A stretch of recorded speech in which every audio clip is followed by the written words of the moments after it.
కుష్టి రోగం వచ్చిన వారిని ఈ రోజుల్లో ఇంట్లో పెట్టుకుంటున్నారు. ఒక దగ్గర ఒక 60 సంవత్సరాలు వెనక్కి పెడితే వాడిని ఎక్కడ తీసుకెళ్ళి పెడతారంటే హాస్పిటల్లోనో, పాడుబడ్డ బిల్డింగ్లోనో. పాడుబడ్డ ఎలా అంటే అది మీకు ఎలా కనపడాలంటే, మన కరోనా వచ్చినప్పుడు తీసుకెళ్ళిపోయారు చూసారా, తల్లి లేదు, కట్టుకున్నవాడు లేదు, కూతురు లేదు, పిల్లలు లేరు. వాడు ఎంతటి వాడైనా నేను బ్రతికితే బాగుంది అనుకొని వీడిని తీసుకెళ్ళండి అర్జెంట్గా అని చెప్పి 108కి ఫోన్ చేసుకొని, గవర్నమెంట్ వాళ్ళకి ఫోన్ చేసుకొని ఎన్నెన్నో ఎవరు తన ప్రాణం తను కాపాడుకుంటారు, తనకి ఆ రోగం రాకుండా ఉండటానికి మనిషి పడే ప్రయాస కొన్ని దినాల్లో మనం చూసాం. ఆ రోజుల్లో అయితే, ఈ రోజుల్లో మెడిసిన్ ఉంది, ఆ రోజుల్లో మెడిసిన్ అయితే లేదు. ఆ కుష్టి రోగి ఆ బిడ్డలు అంటున్నారంట, వీడిని మోసుకెళ్ళడానికి కూడా మనం ఆయన శరీరాన్ని పట్టుకోలేదు. వీడిని మోసుకెళ్ళాలంటే తన బిడ్డ అంటున్నాడంట, తన అన్నతోనో తన కూతురుతోనో వాటెవర్ ఎవరైనా ఉండొచ్చు, భర్త అయినా భార్య అయినా పిల్లలైనా, మనం మీకు అర్థం అవడానికి చెప్తున్నా. అనుకుంటున్నారంట, అరే వీడికి రోగం వచ్చింది, వీడికి కొంచెం శరీరం బాగున్నప్పుడే మనం తీసుకెళ్ళి ఎడచోట పడేస్తే వీడు మనం సేవ చేయలేం.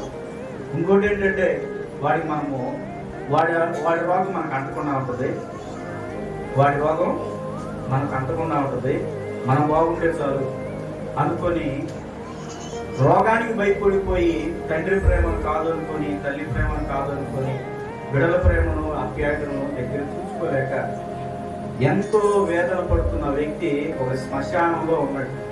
ఊరికి వెలుపల బైబిల్ అంటుంది. మీకు అర్థమయ్యేది, ఆడ శ్మశానం లేదు కదా అని మీరు అనుకోవచ్చు. ఊరికి వెలుపల అంటే ఏముంటుంది? వామతిరే తీసుకెళ్ళి ఊరంతా అంటే ఏంటి అర్థం? మరి అర్థం అవ్వాలి కదా. బైబిల్లో మన బైబిల్ కొంతవరకే చదువుతాం, కొంతవరకు అర్థం కావాలంటే ప్రతి దినం బైబిల్ చదవాలా. హల్లెలూయా. మొత్తం అర్థం కావాలంటే బైబిల్ అంతా ప్రభువా అని చదువుతా ఉంటే దేవుడు అంటాడు, నేను నీకు జ్ఞానాన్ని ఇస్తాను. హల్లెలూయా. ఇలా అర్థమవుతున్నా, నాకు అర్థమైనందుకు చెప్తా, నీకు ఎలా అర్థమవుతుందో మనం దేవుని చిత్తాన్ని బట్టి ముందుకు వెళ్ళాలి. హల్లెలూయా. ఆ వ్యక్తి ఊరికి వెలుపల ఉన్నాడు. వెలుపల ఉండి వచ్చిపోయే వారిని అంతా చూస్తున్నాడు. చెట్లు పొదలో ఒకవేళ కనపడితే రాళ్ళ పెట్టి కొడతాడు. మొన్నటి వరకు కూడా ఉంది. నేను చిన్నప్పుడు ఒక 3వ తరగతి 4వ తరగతి అప్పుడు తీసుకువెళ్ళి ఒక హాస్టల్లో పడేసాను.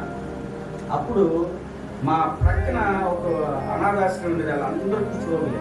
వారు బయటకు వస్తే గేట్లు వేసేవాడు, గేట్లు తాళాలు వేసేవాడు. వాళ్ళు బయటకు ఒక పెద్ద గోడ కట్టేవాడు. వాళ్ళ గాలి మా వైపు రాకుండా వాళ్ళకి ఫ్యాన్లు పెట్టేవాళ్ళు. అటు కొట్టాలి ఇటో కట్టాలి. ఊరు చివరి ఉండేది.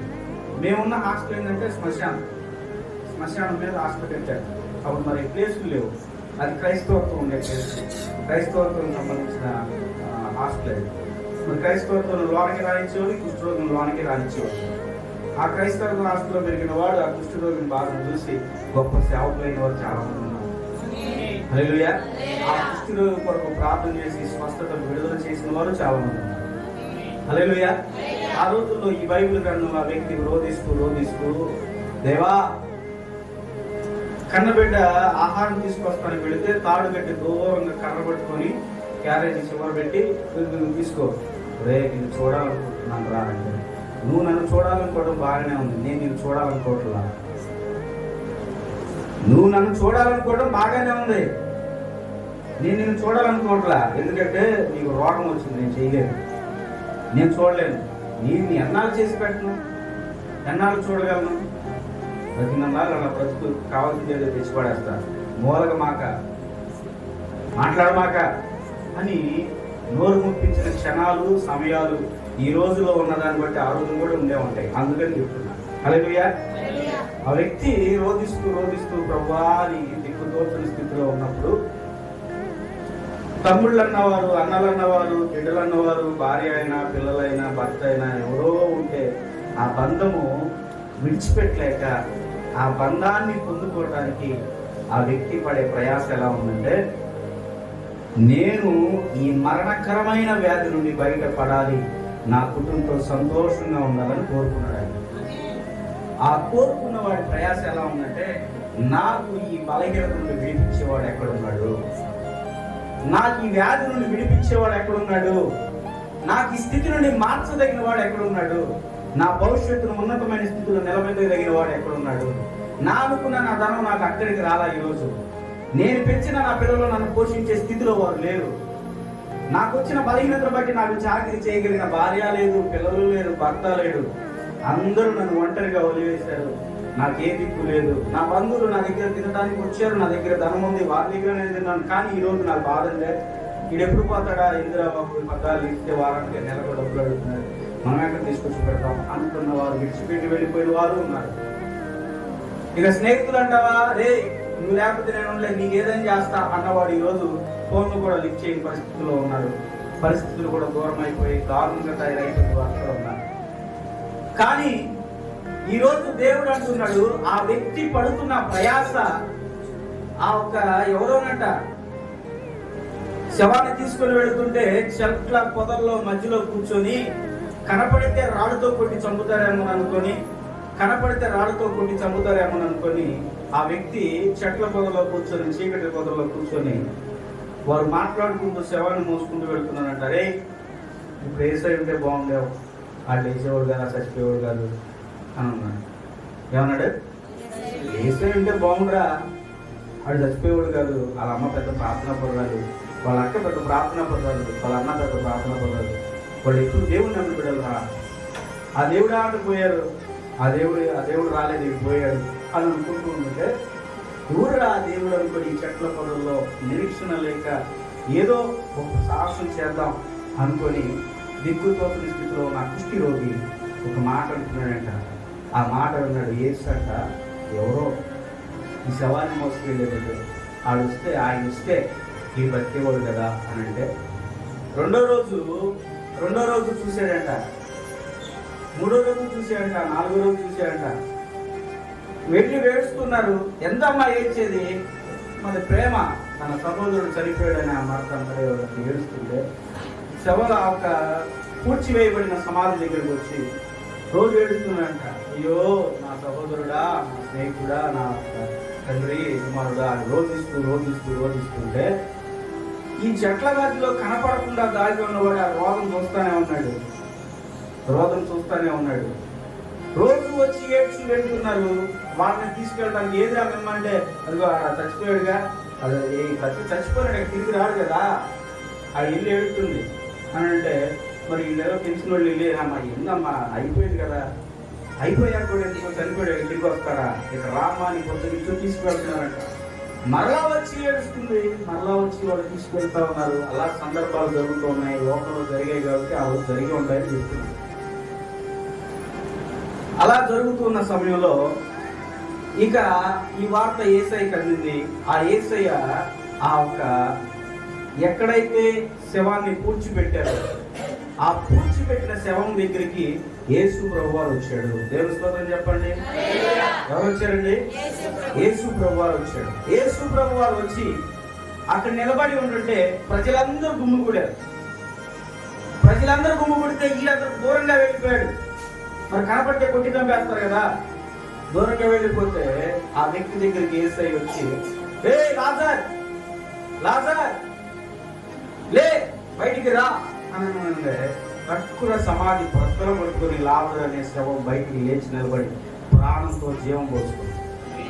హల్లెలూయా. 4 రోజులు కుళ్ళిపోయిన శవం దగ్గర భార్య వచ్చి రోధించి, భర్త వచ్చి రోధించి, పిల్లలు వచ్చి రోధించి, బంధువులు వచ్చి రోధిస్తేనే బయటికి రాలేదే. ధనం ఉన్నవారు, బలం ఉన్నవారు ఎందరెందరో వచ్చి, రే చనిపోయిన వాడి శవం ఇదేనా, రే బాబు బతుకుంటే బాగుండ్రా అని వాడి దగ్గర ఎన్నో మాటలు మాట్లాడితే వాడు బయటికి రాలేదే. మన కొరకు ప్రాణం పెట్టి మనల్ని బ్రతికించడానికి, మనం సజీవంగా నిలుపుకొని పరలోక రాజ్యానికి తీసుకువెళ్ళడానికి నిలిచి ఉన్న ఏకైక యేసు ప్రభువారు అనే దేవుడు ఒక్కసారిగా ఆ పడిపోయిన శవం దగ్గర, బలహీనుడైన పురుగులు పట్టిన ఆ శవం దగ్గరికి వచ్చి, లాజర్ బయటికి రాగానే ఆ మాట విడిన వెంటనే జీవం పరిగెత్తుకుంటా లేచి యేసు ఎదుట నిలబడింది. లాజర్ గారి యొక్క మాట, యేసయ్య మాట ఆ లాజరును బ్రతికించింది. ఆ బ్రతికించిన మాటే ఇక దూరం నుండి చూస్తే వీడికి కూడా అనిపించిందంట, వాడినే బ్రతికించున్నాడు, నా బ్రతుకుని బాగు చేయలేడా? తెలుసుకోవడం చనిపోయిన వాడిని బ్రతికించిన దేవుడు యేసు ప్రభు వారు బ్రతికి ఉన్న నా జీవితం బలైపోయిన, నా జీవితం పాడైపోయిన నా జీవితాన్ని బాగు చేయలేడా అని అనుకొని వెంటనే యేసు పాదాల యుద్ధ పడటానికి చాలా కష్టపడి దేవుని దగ్గరికి వచ్చాడట. వచ్చిన వెంటనే నీవు నాకు ఇష్టడవే, శుద్ధుడు కమ్మనంగా యేసయ్య ఎదుట ఆయన బాల్య శరీరం ఎలా అయితే ఉందో అలా శరీరంగా మారిపోయిందంట. దేవుని స్తోత్రం చెప్పండి. హల్లెలూయా, హల్లెలూయా, హల్లెలూయా. ఈ మధ్యాహ్న కాల సమయంలో మాట ఎందుకు నేను చెప్తున్నానంటే, దేవుడు నిన్ను నీ పాప స్థితిని, నీ బలహీన స్థితిని జ్ఞాపకం చేసుకోవడం లేదు, కానీ దేవుని కొరకు నువ్వు పడే ప్రయాసం జ్ఞాపకం చేసుకుంటాడు. నీవు ఆయన దగ్గరికి వచ్చే విధానంలో ఉన్న ప్రయాసం జ్ఞాపకం చేసుకుంటున్నాడు. ఆయన నీ స్థితిని మార్చాలనుకుంటున్నాడు. చూడండి 3వ వచనం, 22వ అధ్యాయం కీర్తనం 3వ వచనంలో, నీవు ఇశ్రాయేలు చేయు స్తోత్రముల మీద ఆసీనుడై పరిశుద్ధ దేవుడవై ఉన్నావు. మా పితరులు నీ యందు నమ్మిక ఉంచి ఉన్నారు, వారిని యందు నమ్మిక ఉంచగా నీవు వారిని రక్షించితివి. హల్లెలూయా, హల్లెలూయా. మా పితరుల దేవుడు నీవు, వారి స్థితిని మార్చావు. నా పితరు దేవుడైన దేవా, నేను నీ దగ్గర నమ్మిక ఉంచుతున్నాను, నా స్థితిని బాగు చేయను. ఎన్నోసార్లు మన స్థితిని బాగు చేసిన దేవుడు ఈ రోజు కూడా మన ఎదురు నిలబడి మన బాగు చేయడానికి సిద్ధంగా ఉన్నాడు.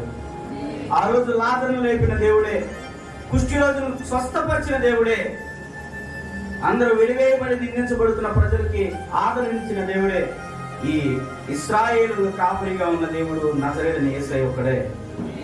ఆయన నువ్వు ఎంత నమ్మిక ఉంచు, నీకేం కలగాలో, నీకేమి కావాలో, ఏ స్థితిలో ఉండాలనుకుంటున్నావో ఆయన యందు నమ్మిక ఉంచి ఆయన మార్గంలో సరిగా నడు. దేవుడు నిన్ను బలపరిచి, ఆదుకొని, స్వస్థపరిచి, దీవించి ఆదరిస్తాడు. చిన్ని వాక్యం దేవుడు దీవించి బలపరచును గాక. తలవంచండి, వీలైతే మోకరించండి. ప్రభువా, ఎన్నెన్నో గొప్ప కార్యాలు చేసావు. నా యజమానుల జీవితంలో మారుమనసును కలిగించే, ఈ లోకంలో ధనవద్దు, డబ్బొద్దు, లోకమొద్దు, ప్రజలు ఏమొద్దు, నీవు ఉండయ్యా, నా రాజుగా నీవు ఉండయ్యా, నేను నీతో ఉంటానంటే నీ ఎదుట దుఃఖం ఉండదు, పాపం ఉండదు, శాపం ఉండదు, అనారోగ్యం ఏది ఉండదు. నీవు చేయి చాపే పరిస్థితి రానివాడు రాజుల రాజు అని యేసయ్యా నేను ఉన్నతమైన స్థితిగా మారుస్తాడు, స్థితిని బాగు చేస్తాడు. పరిశుద్ధుడు, పరిశుద్ధుడు, పరిశుద్ధుడు అని సహోదరి, సహోదరుడా, నీ యొక్క రోదన దేవుడు ఆలకిస్తాడు, మనుషులు ఆలకిస్తాడు. నీ స్థితిని దేవుడు బలపరుస్తాడు, నీ జీవితాన్ని దేవుడు ఆదుకుంటాడు. నువ్వు కృంగిపోవాల్సిన పని లేదు. నీ కృంగిన స్థితిని దేవుడు గమనించాడు ఆల్రెడీ. దానికి ద్వారాలన్నిటికీ మూసివేయబోతున్నాడు. జీవం కలిగిన దేవుడు సజీవునిగా నీ ఎదుట నిలబడి శక్తి చూపించి, కృప చూపించి స్వస్థపరుస్తాడు. నీ బిడ్డల ఉద్యోగ స్థితి అయినా, చదువుల పరిస్థితులైనా, ఎగ్జామ్ విషయంలోనైనా, వారు చేస్తున్న జాబుల్లో సమాధానం, సంతోషం విషయమైన, వారు వెళుతూ వస్తున్న ప్రయాణాలు, పాడి పంటలు, పశువుల కొరకు వ్యవసాయం చేస్తున్న యజమానులైనా, నీవైనా నీ చెమట వృధా అవ్వకుండా, నువ్వు పెట్టిన పెట్టుబడి వృధా కాకుండా, ధనాభివృద్ధితో, క్షేమాభివృద్ధితో దేవుడు నిన్ను ఆదుకొని ఆదరించగలిగిన వాడు మందిరంలో ఉన్నాడు, నిన్ను జీవిస్తాడు. దేవానికి స్తోత్రం నాయన. ఇప్పటి వరకు నీ కృప మాకు తోడుగా వచ్చు, నీ సన్నిధి మాకు తోడుగా వచ్చు.